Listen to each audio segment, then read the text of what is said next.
This is a good list that I've put together, inspired by a couple of others and my own contribution, and I'd like to share this list with you.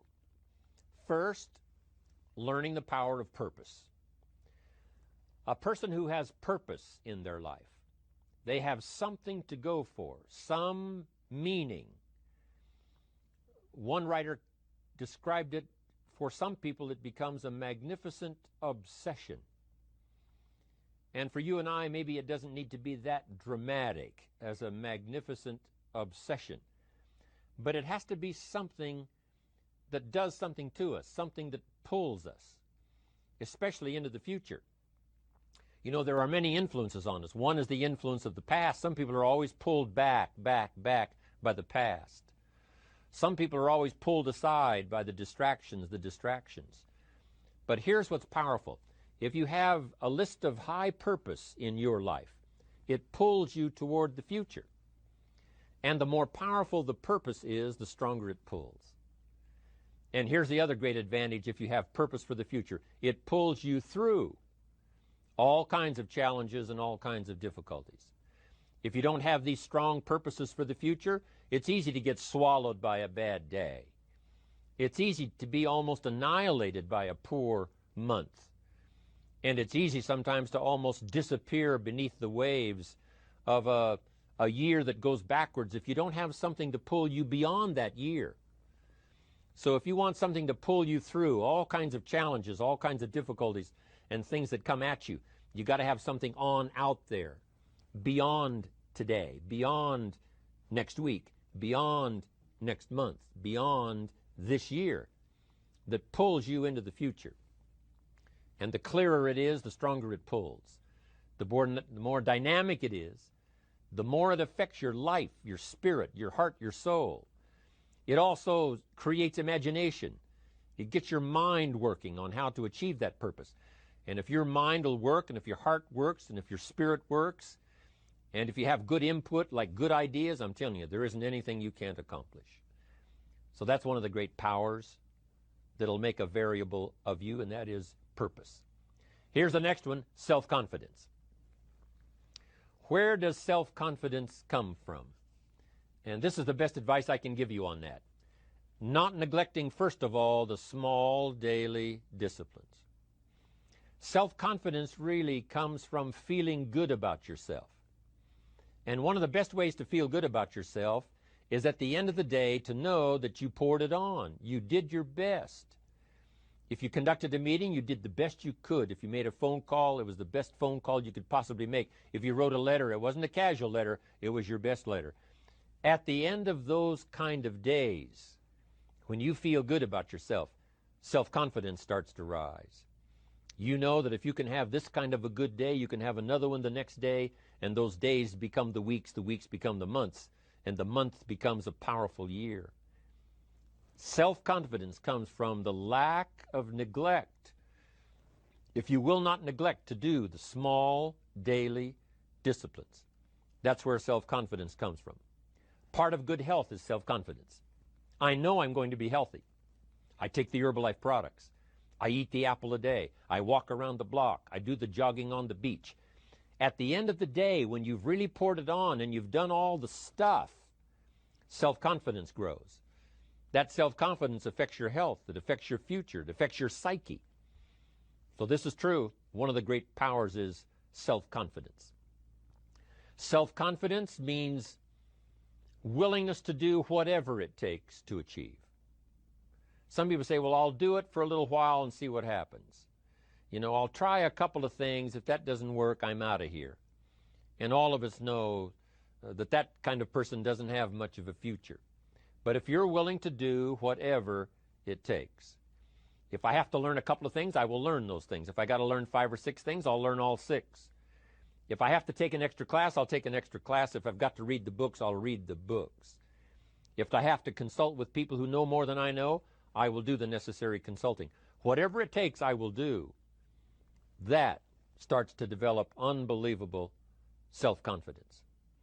Self-confidence also comes from the ability to rise above your circumstances, to rise above what happens, the petty little things, the discouraging things that would sink everyone else's ship except yours, that would cause someone else to quit early in the day, but you keep going. That kind of willingness to overcome all circumstances, whether it's the little challenges or the big challenges. If you're willing to do that, I promise you, this kind of power will work for you, and in you, the variable, it'll make a difference. The third on the list I had was enthusiasm. And here's what I wrote about enthusiasm. Enthusiasm that's powerful is mostly enthusiasm that is enthusiasm inside, 90%, 10% outside. We all know what the enthusiasm is like when somebody lets us see their enthusiasm, which is like the 90%, and only 10% of it is inside.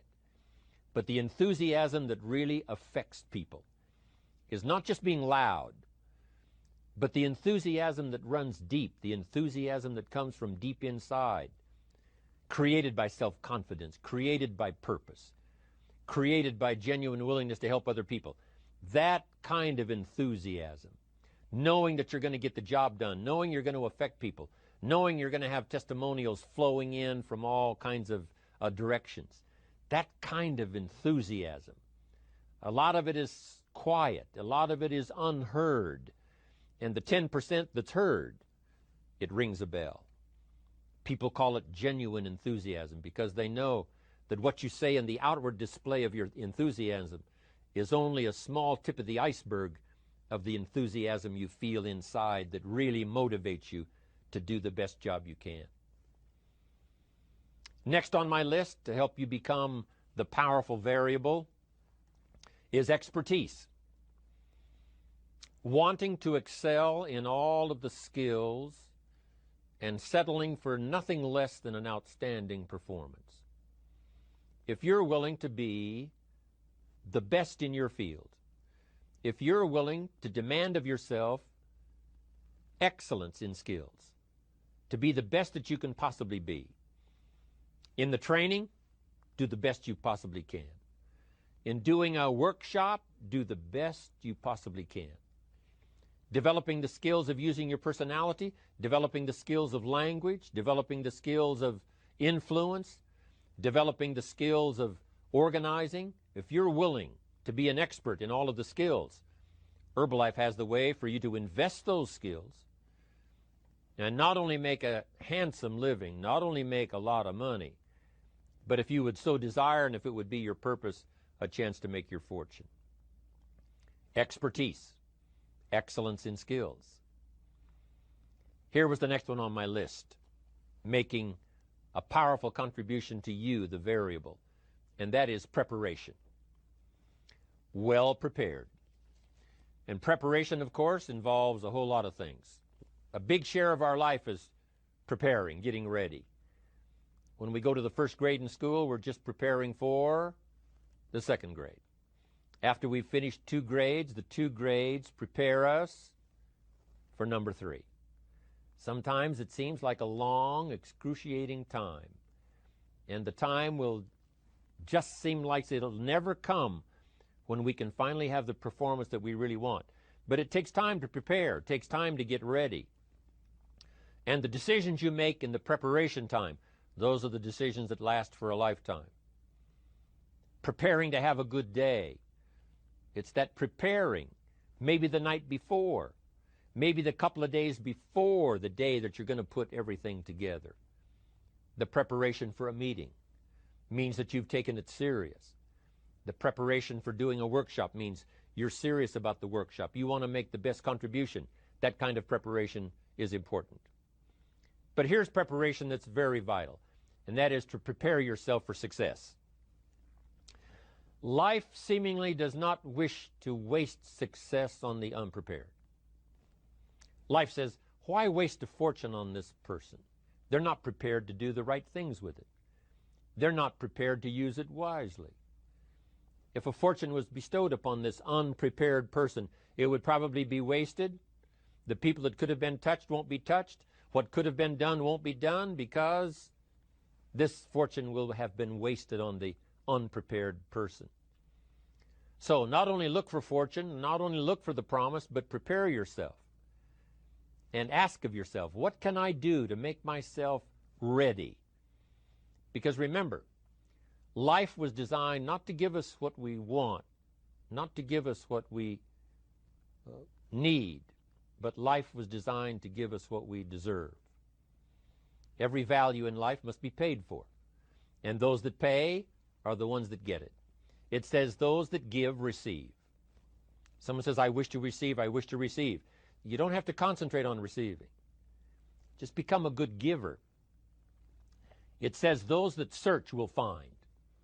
Someone says, well, I need to find some good ideas to help change my life for the future. Then to find good ideas, that doesn't come because you need them. It comes because you search for them.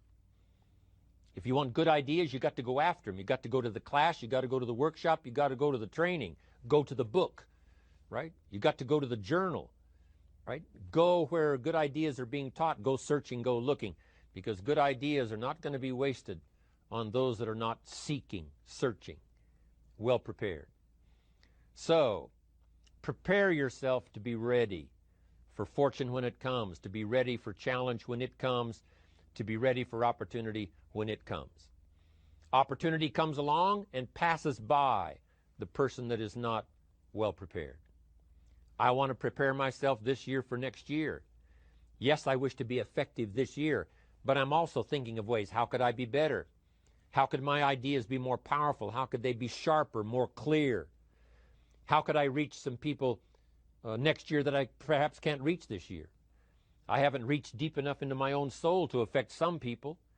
Some people just pass by and say, hey, what a good speech. But how could I make it stronger than that, deeper than that, more powerful than that? I cannot be as powerful as I could be next year. You know, you can't go to the 10th grade in the 5th grade. You just got to go through the grades. But the more you are prepared, when the 10th grade finally comes, now you can cash in and get 2 times, 3 times, 5 times more value from it by being prepared. I want to do my best this year for Herbalife, but I also want to get ready for next year, 1999. And then when the year 2000 comes, at the turn of the century, I want to be well equipped by language, by instinct, by temperament, by personality, by influence, to really be valuable the year 2000, 2001, 2, 3, 4, 5. That's my goal. I'm sure it's your goal. Now here's the next one. There's great power in self-reliance. Self-reliance means you simply look mostly to yourself. It would be nice if someone just gave you this, gave you this, gave you this. It would be nice if everyone did their job exactly as they're supposed to do it. But here's what you've got to do. Primarily rely on yourself. Primarily say, I'm the person responsible. And I will learn the necessary skills so that I can help people learn their skills. If I need lots of people to do certain things to build my organization, that is what I must have.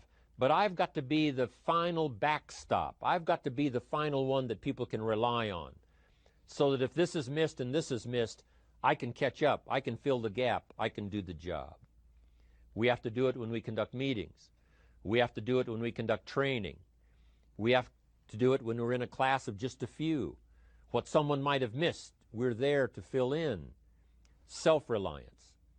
Primarily, we're learning to count on yourself. So that you can do this. Never complain and never explain. Here's the next key power, and that's image. There's many parts to image. The image that others see you as, the image you have with other people. And it's very important how other people see you. If they don't see you as a leader, chances are they won't pay attention. If they don't see you as being in control, chances are they won't have the trust. If they don't see you as knowing where you're going, what you want to accomplish, they probably won't follow. But if people can see you, if you have the image of someone that's in charge, in control, in control of your life, your future, your destiny, in control of the situation, if they see that, that kind of image is powerful. It helps to win the day. It attracts other people. People want to be around people that are in control, that are powerful, but they know how to use their power, influential, but they know how to use their influence. That kind of image is important. But here's a very important image, and that is your image of yourself. The way you dress, the way you talk, the way you think, your capacity for learning, all of that is an important image that you have of yourself. The image that you have that if it needs to be learned, you could learn it. If there's a book that needs to be mastered, you could master it. If there's a skill that needs to be learned, why couldn't you get busy now and learn that skill? That kind of self-image, that I am continually trying my best to be the best I can. Because one of the most important places you have to look is into the future, yes. You've got to look into the past, yes. You've got to look around, yes. But one of the most important places you have to look is in the mirror. You know, how I appear to other people, that's important. But how I appear to myself is the ultimate importance. That kind of image, to where you'll develop the self-confidence, you'll develop the self-reliance. Now here's another one in my rather short list. The next word is character. Becoming a person of high values, a person of principles, a person of honesty, a person that earns respect. That kind of character. It took character when Mark started to put the marketing system together. How can we have a system that will build in the integrity, that people will know that if this happens, then this will happen. And if this goes wrong, here's the way to fix it. Unless you have the principles and the character and the integrity to put together a viable plan for a wide variety of people, then the system is not going to last very long. And I've been around long enough, and I'm sure you have been around long enough to see a lot of systems that got started, but they failed. And the reason is because they were not constructed with integrity. They were not constructed with character. They were not constructed with doing the right thing. They might have been constructed to take advantage. You know, cash it out as quickly as possible and leave. Mark was involved when others took advantage of him all those years ago before Herbalife. When someone took advantage, didn't have the character, didn't have the principles, and didn't have the character to stay, the character to see it through, the character to do the right thing. So this is important, to develop the character within yourself, that people see you as honest, as fair, willing to do the right thing, willing to be helpful, but always willing to walk the center line, not to pass the line.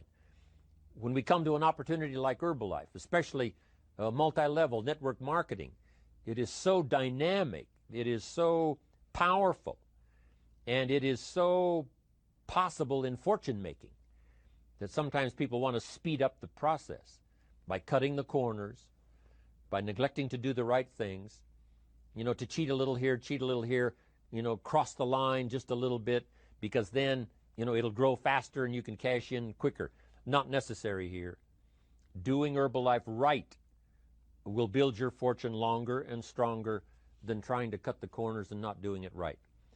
If we'll have the integrity that Mark had when he started it, and keep perpetuating that we will do the right thing by the marketing system, the right thing by a distributor who has a customer and they take care of that customer belongs to that distributor. That kind of integrity in the marketing system, the kind of integrity we have among each other, the kind of character we have to rely on each other, because here's what we cannot do. We cannot do this by ourselves. Mark's got to count on me. I've got to count on Mark. We've got to count on the president's team. The president's team has to count on the chairman's club for advice and counsel. We have to count on the millionaire team, the tabulator team, the world team. We've got to count on the distributor. We've got to count on the distributor giving the right message to the potential customer. We've got to count on the distributor giving wise counsel to the new recruit, teaching them the right way, the Herbalife way, the principled way, the character way. Vitally important. Building and developing your own character. Now here's another one. It's called self-discipline. Self-discipline, all of us have a challenge with that. Because sometimes it's easy, and especially if you're working hard, doing the best you can, it's easy sometimes to let up and let it go. But remember, so many people, especially now that we're as big as we are around the world, are counting on what we do. At home office, they have to be careful. They have to be disciplined. It's easy for the person who ships the product from Herbalife says, oh, well, I'll wait until tomorrow to ship it. And then they go home and sleep like a baby. But the distributor who's waiting for that product doesn't sleep that night, or doesn't sleep when the product doesn't show on time. But if everybody will have the discipline to say, I will do the best job I can. I will make mistakes, of course, because we're all human, but I'll try to remedy those mistakes and do the best job I can. That kind of self-discipline that understands how important your part is in all of the functions that work. Coming to work on the set here, HBN, there's so many people that play a part. And each one of the parts that are played is necessary to put on the broadcast, make it viable, make it real, make it powerful. Any couple of them missing, and it would be a disaster. But all of it put together, and it works like a charm. Each person developing the self-discipline to do their part, do their job. Here's one more, and that is the power of extraordinary performance and demanding of yourself excellent results. This is so important. If you want to live extraordinary, you must do extraordinary. If you want an extraordinary income, you must do extraordinary things. If you want an extraordinary fortune, you must go with the demands of what it takes to have that fortune. Mark has made such a fortune, it's almost beyond comprehension what the numbers really are. But guess what he has the satisfaction of knowing? He earned it all. If he'd have been lax in the performance, Herbalife would not be here these 18 years later. Herbalife would have been a footnote in multi-level history. But because he performed year after year, the 3rd year and the 5th year, and the 7th year and the 10th year, and the 12th year and the 15th year, and now performing well in the 18th year, I'm telling you, that's what makes it such a viable fortune for Mark personally, of course, because he did the job. If we would ask of ourselves that kind of performance, and you've got to ask it of yourself.